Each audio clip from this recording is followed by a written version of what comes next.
Welcome to GrassRoot, Ohio, conversations with everyday people working on important issues here in Columbus and all around Ohio. I'm Carolyn Harding, and today I'm talking with Elaine Robertson and Bryn, concerned citizens working to protect their rural communities next to the mega Intel microchip fabrication industrial buildup in New Albany, Ohio. Elaine Robertson is a founding member of the Citizens Action Group Clean Air and Water for Alexandria and St. Albans Township.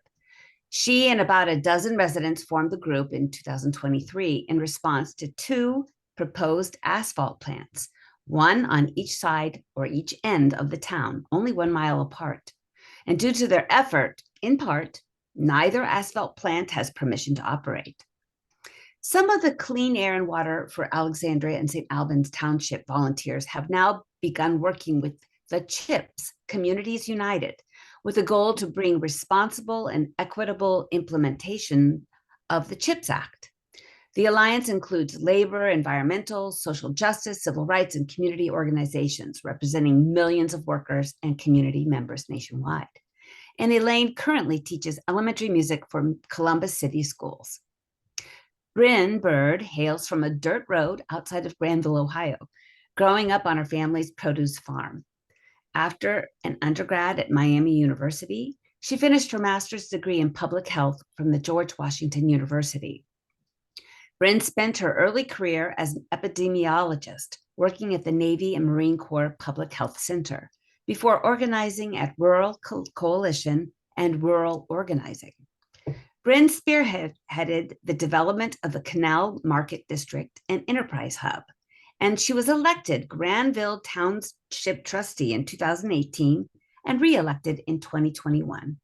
Her passion for just and equitable rural policymaking stems not only from her own experiences as a family farmer, but the desire for all rural Americans to thrive.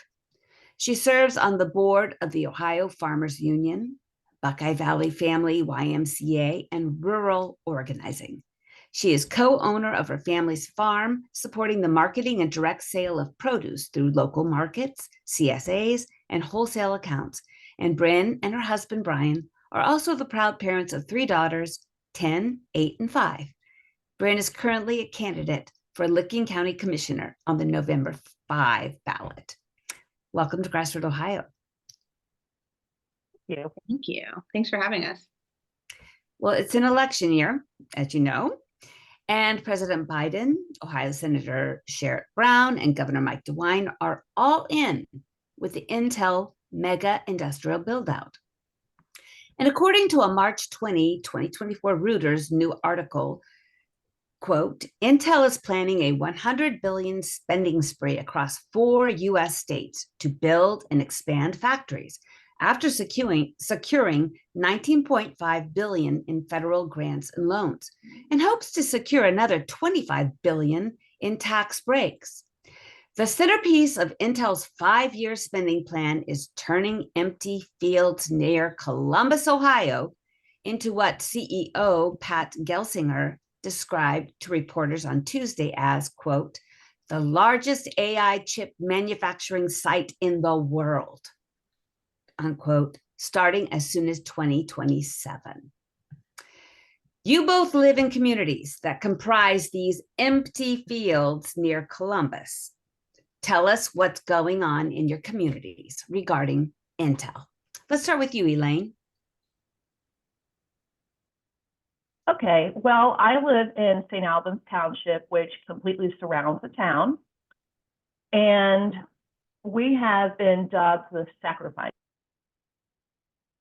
In our area, we are mainly agricultural, like Bryn, mainly agricultural area surrounding our town. The town has, we've heard 200, around 400 people. So it's very, very small. Stop.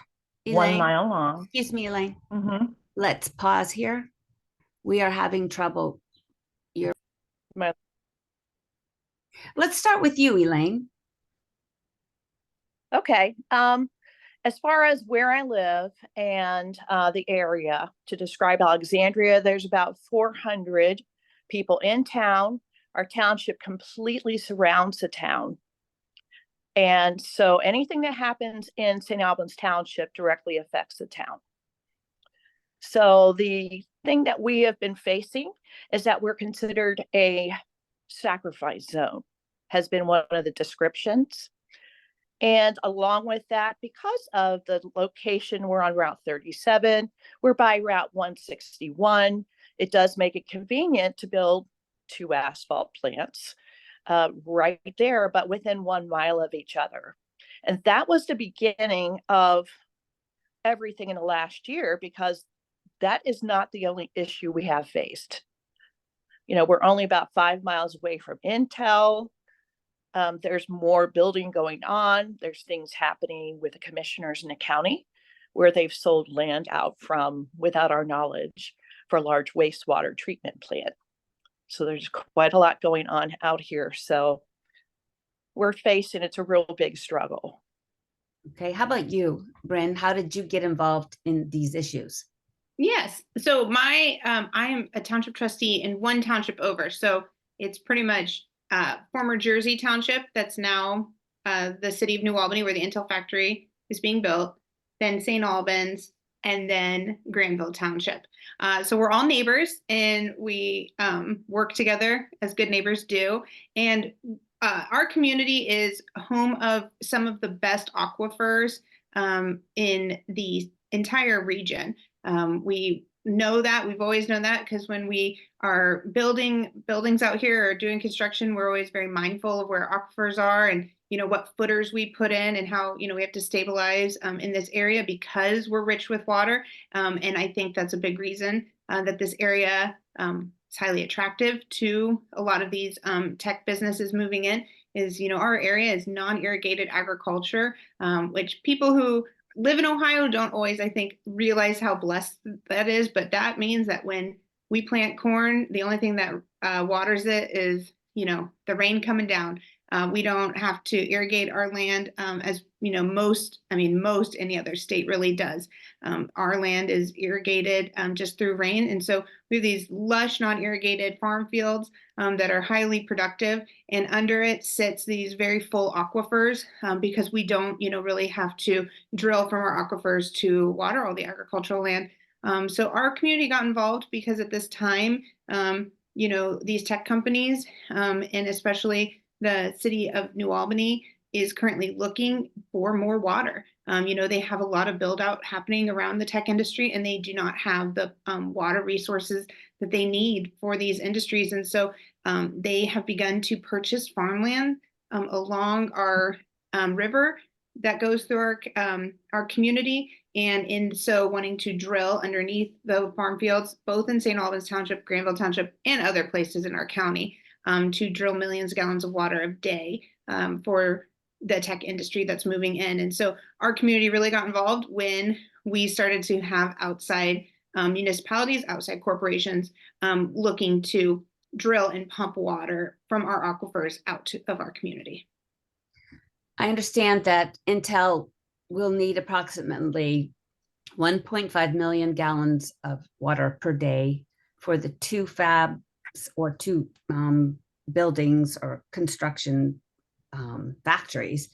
And then they are proposing up to 8 fabs to be in this industrial complex area, which would be, you know, roughly 5 to 6 million gallons per day. So finding water is like imperative, correct?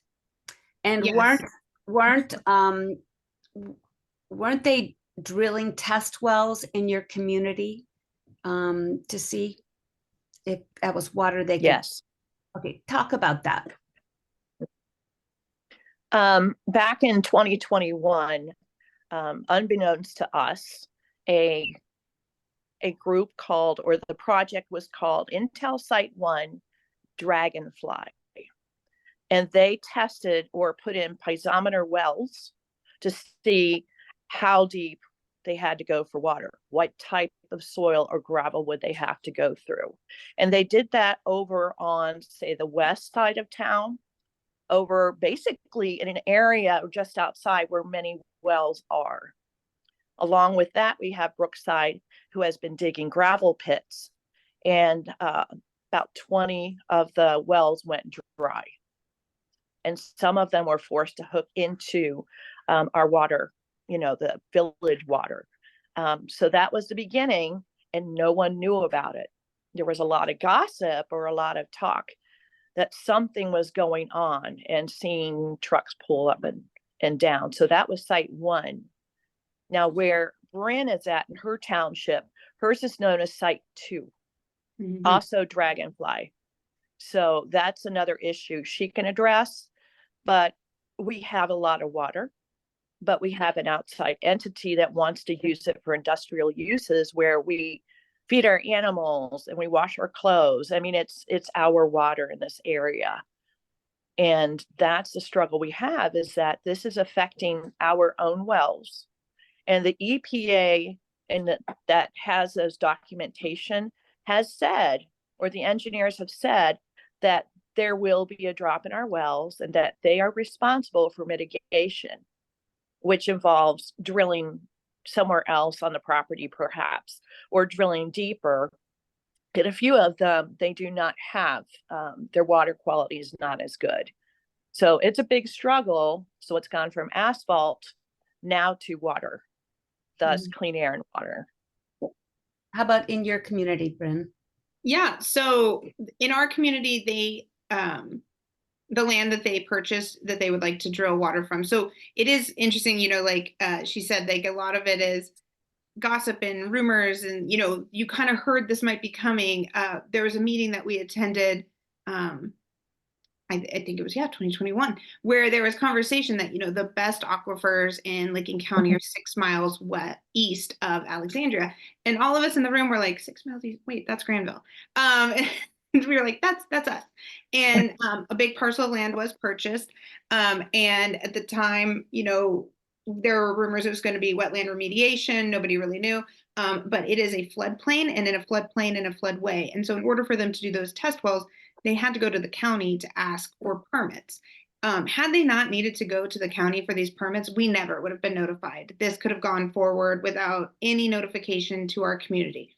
But we then were notified, and our biggest concern in Granville is not only are the wells, the rural wells for our rural people in our township, but also the village of Granville, which then also services the village of Alexandria's water, all is pulled from a sole source aquifer. So our community, which is, over 6,000 with the university, Denison University, and then the village of Alexandria, which is another, 500 to 800 people, everybody is serviced by an aquifer well that is less than 3 miles from where they would like to start pumping all this water. And so our concerns are, not only are you, taking this water right upstream, right up aquifer from us, and how does that affect our quality of water for this entire village? But then it's not just us. Then you have Newark and Heath, and that's one thing we've had to explain to the city of New Albany and to other folks, is that an aquifer moves. It's it's an underground movement, and it services many communities. It's not, you don't just pull from one area, you are pulling a resource from many communities. And so our, that's been our biggest concern. They ended up not doing the test wells. They filed permits to start doing test wells, and our community also, organized and had conversations around, we believe there needed to be further testing. We have a solvent brownfield that is right in a river area, right in Granville, right in the middle of the village, that we protect. We have many sentinel wells. We monitor it. We monitor this plume of solvents. And our concern is also, if they start to drill up here, it could pull these solvents closer to our well field where we, get our own drinking water. And so we, have requested that there's just a lot more studies happening. And they did withdraw those test well permits at the time. And that was where we're at right now, is we're kind of, they withdrew them. And so we're kind of waiting for future collaborative conversations. Okay, so your organization, Elaine, is called Clean Air and Water for Alexandria Right. St. Albans Township. So talk about the air situation and your concerns about being right next to a huge build-out of industrial capacity.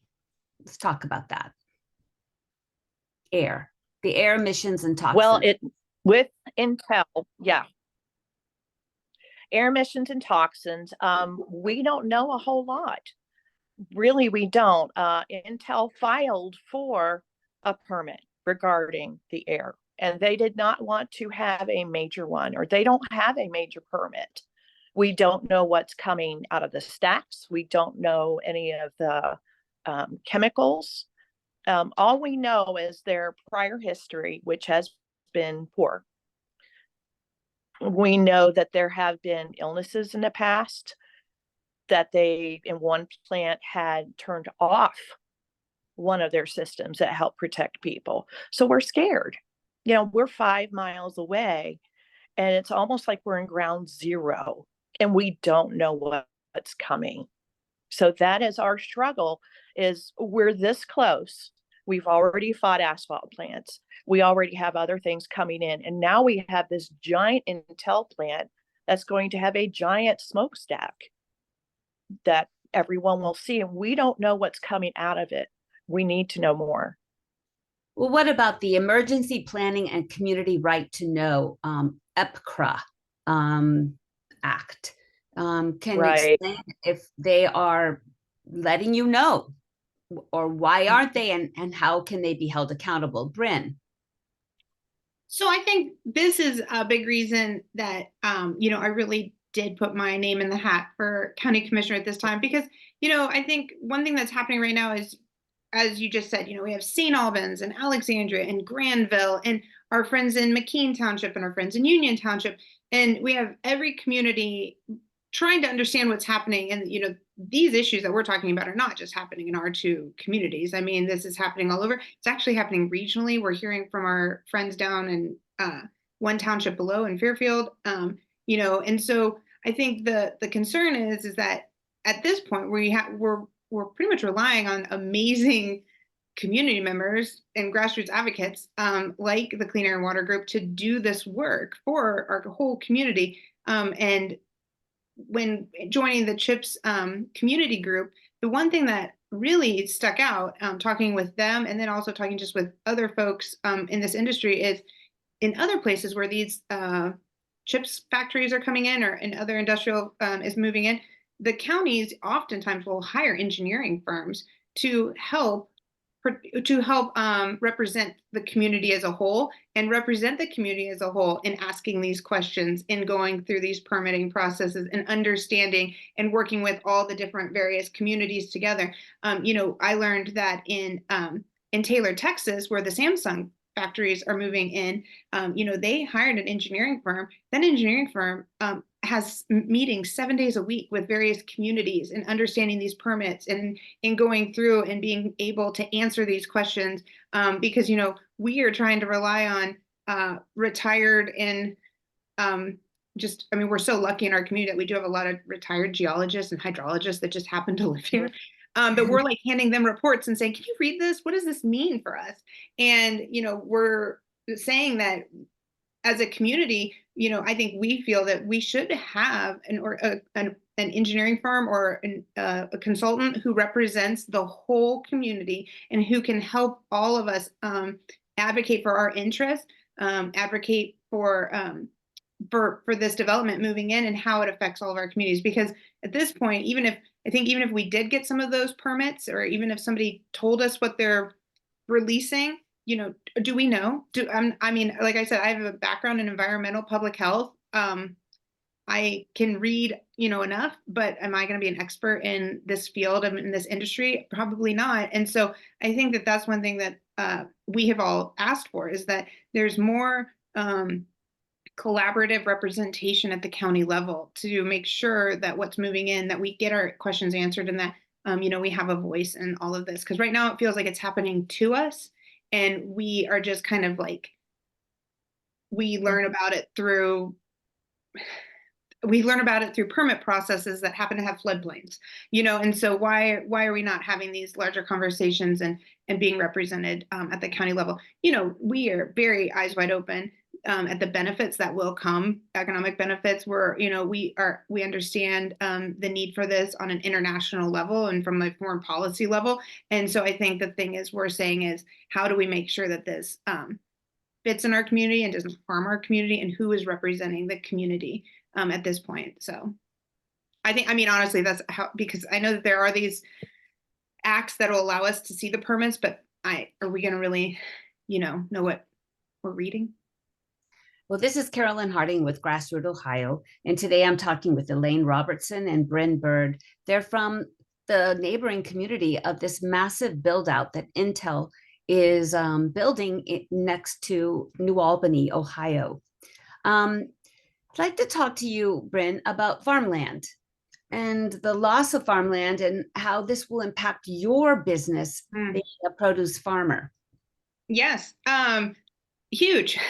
I think that is the thing we're all very concerned about. Again, like I said, our farmland is the prime farmland in this area, in this country. Non-irrigated farmland, the yields that are produced are just more than anywhere else. No matter what, if you go out west, and I'm from Colorado originally, which is why I always say I think a lot more about water than maybe some of the folks did before a lot of this started, because I grew up singing nursery rhymes about brushing your teeth and turning off the water. And I couldn't take a bath without the water. The water was never to go above your belly button when you took baths, because we grew up in a water scarce community. And so I think about that a lot. And, out west, even if you irrigate, you're only going to get about a third of the yields that you do on non-irrigated farmland. And so you can't make up the difference. One of the things too, is a lot of people are saying the farmers are selling out, the farmers are selling out. This is why it's happening. The farmers are not selling out. Even the initial family that, was right at the heart of this Intel location was not empty land. That was land of people I grew up with. And they are still farming. They moved and they are still farming. Farmers don't sell their farm and go off into the sunset. They keep farming. They are just most often pushed out because of the economic development moving in around them, because farmers don't own all the land that they farm on. Farmers, because of land prices, we all know this, they only own a certain amount, and then they lease out land. Those leased lands are most often investors, people who sit on land as investment, or people who are older and have no heirs, to keep farming. And when those people begin to sell because of, a death in a family, or because, their investment kind of came up and now they can make money on that investment, when they lose that leasing land, then they have less land to farm. And eventually the economics don't work. If they don't have all that land that they also lease and they can't purchase more land, the economics no longer work, and they need to either sell the farm or change hands. And so I think that sometimes the perception that farmers are selling out is just a big misperception of what's really happening. A lot more is farmers being pushed out. My family, I have 3 daughters. My brother has 4 daughters. And our dream has always been that as they age up, we would buy the neighbor land. He's an older gentleman. He has no heirs to his farm. Oh, we're going to buy his land and it'll be great. And, land now went from about 13,000 a farming acre a couple years ago. Well, not even that, maybe 7,000 a farming acre. Then it creeped up, and, now it's selling for 27,000. Wow. Right down the street from us, 8 acres sold for 49,000 an acre. So right then, like, our dreams of growing our family farm for the generations, kind of goes away in understanding how do you ever make those economics work.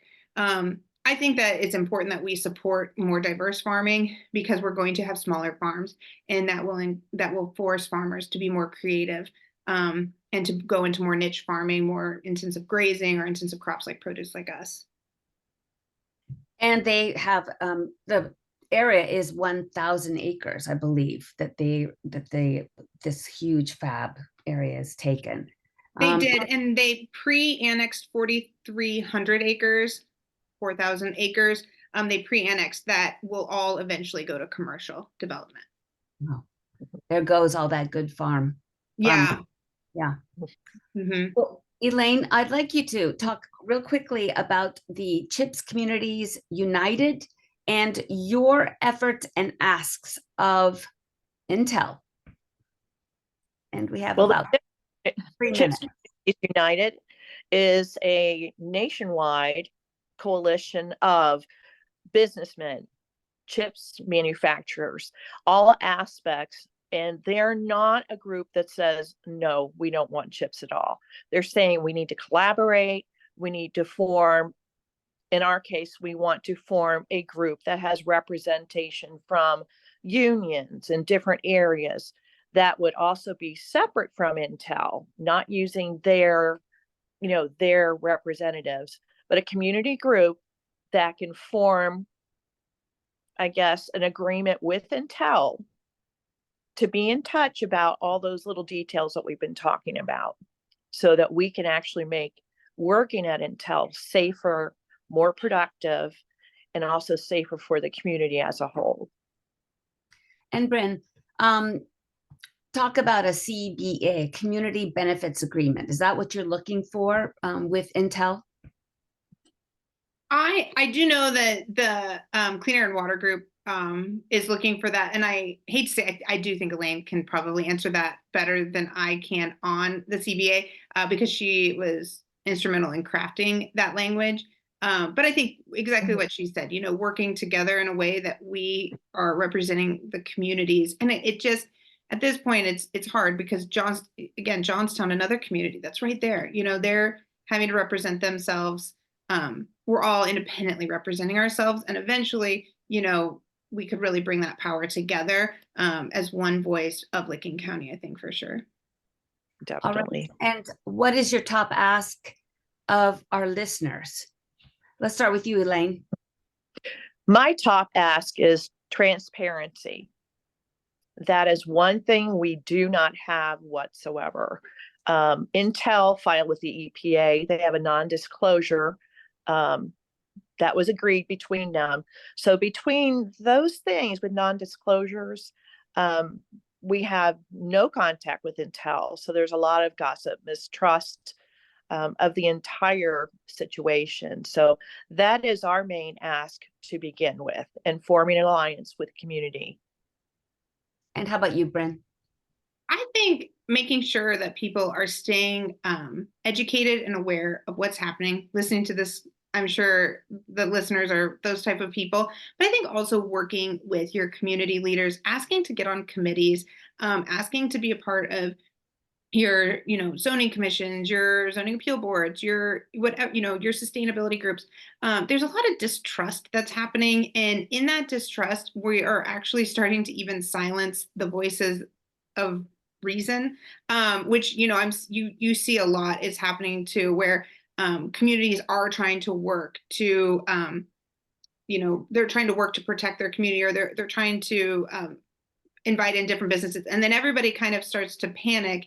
And there's just so much disinformation, so much distrust. And so I think the more you can get involved and know the people that are working for you in your local community, I always say, like, we can rebuild the trust and democracy at the localist level, because I think that is one thing that we really need to do is get involved at the local level. There's so much frustration up top, but get involved at your local level as much as you can.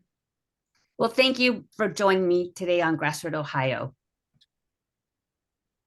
You've been listening to GrassRoot Ohio radio podcast with Elaine Robertson and Bryn Bird of Alexandria and Granville, Ohio, working to protect their rural communities and farms from the mega industrial Intel buildup.